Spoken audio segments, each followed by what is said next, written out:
விக்ரமாதித்தன் கதைகள் பகுதி 2. முன்கதை சுருக்கம். காளி தேவியின் அருளால் உஜ்ஜயினியை நேர்மையாக ஆட்சி செய்த விக்ரமாதித்தன் சாந்திசீலன் என்ற யோகியின் வேண்டுகோளின்படி பிணமரத்தில் தொங்கும் வேதாளத்தை பிடித்து வரச் சென்றான். திரும்பும் வழியில் வேதாளம் ஒரு சுவாரஸ்யமான கதையை சொல்லி ஒரு கேள்வி எழுப்பியது.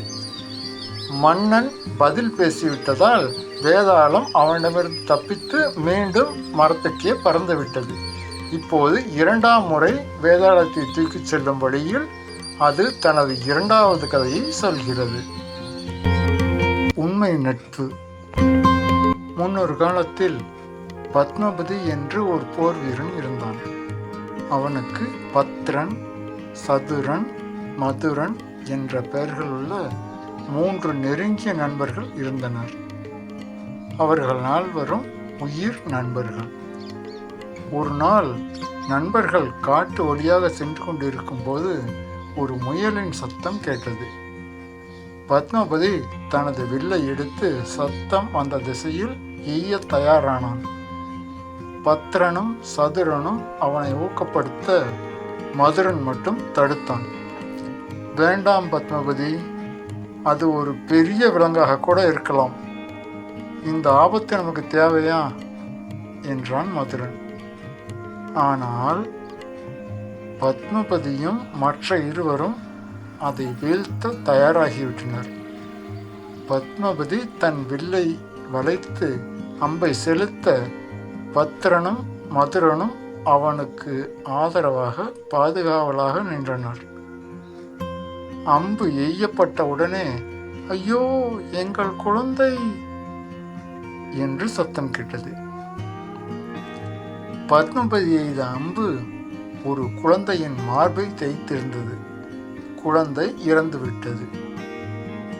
அரசவையில் அந்த பெற்றோர்கள் முறையிட குற்றவாளி கூண்டில் நிற்க வைக்கப்படுகிறான் பத்மபதி. தனது பரிதாப நிலையை சொல்லும் பத்மபதி, நான் வேண்டுமென்று தவறு செய்யவில்லை என்கிறான். அரசனோ, உன்னுடன் இன்னும் 3 பேரையும் விசாரிக்க வேண்டும் என்கிறான். பத்ரனும் சதுரனும் ஆம், பத்மபதி வேண்டுமென்றே கொலை செய்யவில்லை என்கிறார்கள். ஆனால் மதுரனோ அங்கே நடந்ததை முழுதாக சொல்கிறான். அதை கேட்ட அரசன் மதுரனை மட்டும் விடுவித்துவிட்டு மற்ற 3 தூக்கு தண்டனை விதிக்கிறான். மற்ற 3 இறந்த பிறகு மதுரனும் தற்கொலை செய்து கொள்கிறான், நண்பர்கள் இல்லாத சோகத்தில். ஆனால் யமலோகத்தில் பத்மபதி மட்டும் சொர்க்கம் செல்கிறான். மற்ற 3 நரகம் கிடைக்கிறது. கதையை சொல்லிவிட்டு வேதாளம் கேட்டது, விக்ரமாதித்தா, ஏன் பத்மபதிக்கு மட்டும் சொர்க்கம் கிடைத்தது? இதற்கு பதில் தெரிந்தும் நீ கூறாவிட்டால் உன் தலை சுக்குநூறாக வெடிக்கும். விக்ரமாதித்தன் அமைதியாய் பதிலளித்தான். வேதாளமே, 3 ஏதோ ஒரு விதத்தில் தங்களது கடமையிலிருந்து தவறிவிட்டார்கள். அரசவையில் மற்ற 2 பத்மபதிக்கு ஆதரவாக பேசியிருந்தாலும் பத்மபதி அம்பு எய்யும் போது அவர்கள் தடுத்திருக்க வேண்டும். நல்ல நட்பு என்பது துன்பம் வரும் முன் காப்பது.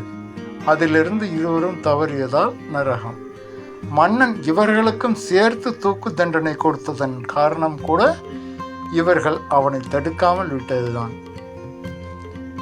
மதுரன் நண்பர்கள் இல்லாத உலகில் வாழ விரும்பவில்லை எனினும் அரசவையில் உண்மையை பேசியது குற்றமில்லை எனினும் நண்பர்களுக்கு எதிராக பேசியது தவறு.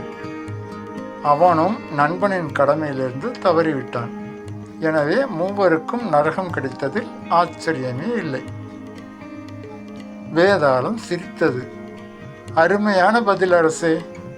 ஆனால் பத்மபதிக்கு ஏன் சொர்க்கம் கிடைத்தது? பத்மபதி எந்த இடத்திலும் தன் கடமையிலிருந்து தவறவே இல்லை. வில் வீரனின் கடமை அம்பு எய்வது. இலக்கு என்பது சரியாக தெரியாத பட்சத்திலும் அவன் தன் கடமையை செய்தான். கடைசியாக மதுரன் பொய் சொல்கிறான் என்று கூட சொல்லியிருக்க முடியும். ஆனால் நட்பிற்காக அவன் சொன்னதை ஏற்றுக்கொண்டான். அதனால் அவனுக்கு சொர்க்கம்.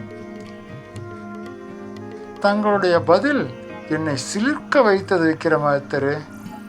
இன்னும் 5000 வருடங்களுக்கு பிறகு முகநூல் என்று ஒரு சமூக வலைத்தளம் வரும். அதில் கருத்தின் உண்மையை உணர்த்த ஆங்கிலத்தில் ஃபேக்ட் ஃபேக்ட் ஃபேக்ட் என்று சொல்லி மகிழ்வார்கள். தங்களது பதிலுக்கும் அதையே சொல்ல தோன்றுகிறது. ஆனால் வேதாளம் ஆங்கிலம் பேசக்கூடாது என்பதால், அருமையான பதில் அரசே, மற்றபடி நீங்கள் பேசிவிட்டீர்கள், எனவே உங்களிடமிருந்து தப்பித்து விடுவேன் என்று சொல்லிக்கொண்டு வேதாளம் மரத்தின் உச்சிக்கு பறந்தது. தொடரும்.